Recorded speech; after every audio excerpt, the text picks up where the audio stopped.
মুক্তিত নিস্পৃহ যিটো সেহি ভকতক নমো ৰসময়ী মাগো ভকতি। আমাৰ গুৰু শংকৰ মাধৱে আজান ফকীৰ হ'ব নোৱাৰে। শংকৰ মাধৱৰ লগত আন কাৰো নাম জড়িত কৰা নহ'ব। চন্দ্ৰ সূৰ্য থকালৈকে গুৰু দুজনা জীয়াই থাকিব। বটদ্ৰৱা প্ৰকল্পৰ পৰা আকৌ এবাৰ হুংকাৰ মুখ্যমন্ত্ৰী ডক্টৰ হিমন্ত বিশ্ব শৰ্মাৰ। আজি আমাৰ সেকুলাৰিজম কৰা ব্যক্তিসকলে মহাপুৰুষ শ্ৰীমন্ত শংকৰদেৱৰ লগত আজান ফকীৰক সংলগ্ন কৰে।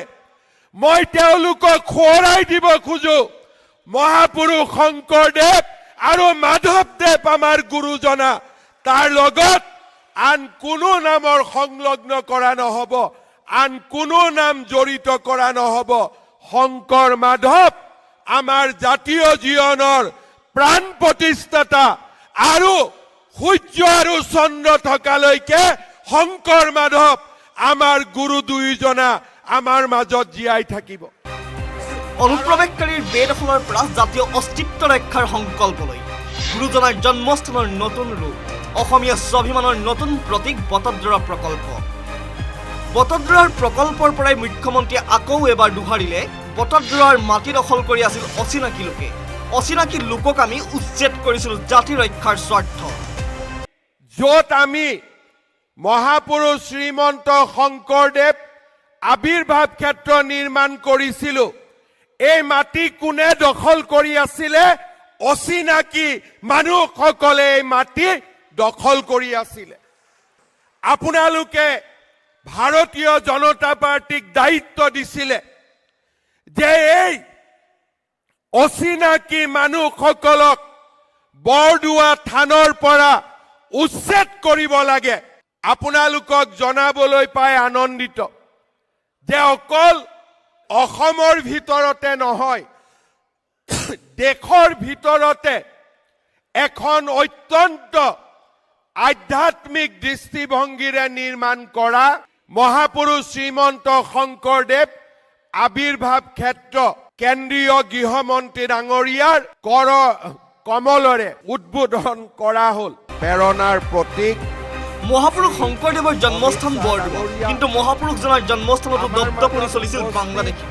যেন জাতিৰ আত্মাত আঘাত কৰিবলৈ দুঃসাহস কৰিছিল অনুপ্ৰৱেশকাৰীয়ে। এই অনুপ্ৰৱেশকাৰীৰ বেদখলৰ বিৰুদ্ধে কঠোৰ স্থিতি লৈছিল ৰাজ্য চৰকাৰে। বটদ্ৰৱাত চলাইছিল উচ্ছেদ। বটদ্ৰৱাক নতুন ৰূপত উদ্ভাসিত কৰাৰ পণ লৈছিল তেতিয়াৰ মুখ্যমন্ত্ৰী সৰ্বানন্দ সোণোৱাল আৰু বৰ্তমানৰ মুখ্যমন্ত্ৰী হিমন্ত বিশ্ব শৰ্মাই। আৰু সপোনে পূৰ্ণতা পালে সোমবাৰে। নতুন ৰূপত জিলিকি উঠিল মহাপুৰুষ শ্ৰীমন্ত শংকৰদেৱ আবিৰ্ভাৱ ক্ষেত্ৰ। এই ক্ষেত্ৰ গৃহমন্ত্ৰী অমিত শ্বাহে মুকলি কৰাৰ পিছতে মুখ্যমন্ত্ৰী হিমন্ত বিশ্ব শৰ্মাই বিশাল জনসভা সম্বোধন কৰি পুনৰ হুংকাৰ দিলে অচিনাকি লোকৰ বিৰুদ্ধে। ঘোষাৰে ভাষণৰ আৰম্ভণি কৰি মুখ্যমন্ত্ৰীৰ ৰাইজক আহ্বান, অচিনাকি লোকক জাতিৰ বৰঘৰত সোমাবলৈ নিদিব। মই অসমবাসী ৰাইজক অনুৰোধ জনাম, অচিনাকি লোকক মাটি বিক্ৰী নকৰিব, অচিনাকি লোকক চাকৰি নিদিব, আৰু অচিনাকি লোকসকলক জাতিৰ বৰঘৰত সোমাবলৈ অনুমতি নিদিব। আপোনালোকে নিজেই দেখা পাব যে এটা দশকৰ ভিতৰতে আমাৰ জাতি মহাশক্তিলৈ ৰূপান্তৰ হ'ব। আমাক কোনেও ধৰি ৰাখিব নোৱাৰে। প্ৰাক্তন মুখ্যমন্ত্ৰী সৰ্বানন্দ সোণোৱালৰ দিনত আৰম্ভ হৈছিল প্ৰকল্পৰ কাম। প্ৰাক্তন মুখ্যমন্ত্ৰী তথা বৰ্তমানৰ কেন্দ্ৰীয় মন্ত্ৰীগৰাকীয়ে টাৰ্গেট কৰি ল'লে কংগ্ৰেছক। কংগ্ৰেছৰ শাসনকালত বটদ্ৰৱাত চলিছিল বেদখল। সন্দেহযুক্ত বিদেশীৰ বাবে আতংকিত হৈছিল ৰাইজ। ভোট বেংকৰ স্বাৰ্থত অবৈধ বিদেশীক ৰক্ষণাবেক্ষণ দিছিল কংগ্ৰেছে। কিন্তু এতিয়া বিশ্বৰ মানচিত্ৰত উজলি থাকিব বটদ্ৰৱাৰ সাংস্কৃতিক প্ৰকল্প। মাননীয় প্ৰধানমন্ত্ৰী ডাঙৰীয়াই কংগ্ৰেছে কৰা দীৰ্ঘদিনৰ অন্যায় অত্যাচাৰৰ পৰিৱৰ্তে এই অঞ্চলৰ সম্পদ সম্ভাৱনা শক্তিক উজ্জীৱিত কৰাৰ বাবে তেখেতে সংকল্প ল'লে আৰু যোৱা 11 বছৰ কাৰ্যকালত আমাৰ এই অঞ্চলৰ জাতি মাটি ভেটি কৃষ্টি সংস্কৃতি ভাষা সাহিত্য ঐতিহ্য সকলো সুৰক্ষিত কৰি অসমীয়া জাতিক অস্তিত্ব সুৰক্ষিত কৰাৰ বাবে যি বলিষ্ঠ পদক্ষেপ ল'লে তাৰ ফলশ্ৰুতিত আগন্তুক দিনত যাতে এই মহাস্থান বিশ্বৰ এটা শক্তিশালী ঐতিহ্য কেন্দ্ৰ হয় তাৰ বাবে নিৰ্মাণ প্ৰক্ৰিয়াৰ বাবে আমি শক্তিশালী সিদ্ধান্ত গ্ৰহণ কৰিলোঁ। বটদ্ৰ সাংস্কৃতিক প্ৰকল্প উদ্বোধনী অনুষ্ঠানতে আকৌ এবাৰ অনুপ্ৰৱেশকাৰীৰ বিৰুদ্ধে আক্ৰমণাত্মক হ'ল প্ৰাক্তন মুখ্যমন্ত্ৰী সৰ্বানন্দ সোণোৱাল আৰু বৰ্তমানৰ মুখ্যমন্ত্ৰী হিমন্ত বিশ্ব শৰ্মা। গুৰুজনাৰ জন্মস্থানতে আকৌ এবাৰ ল'লে জাতিৰ ভৱিষ্যত ৰক্ষাৰ সংকল্প। নগৰৰ পৰা নীলোৎপল বৰাৰ সহযোগত news desk report, news 18 Assam north east. ঘৰত সোমাবলৈ অনুমতি নিদিব।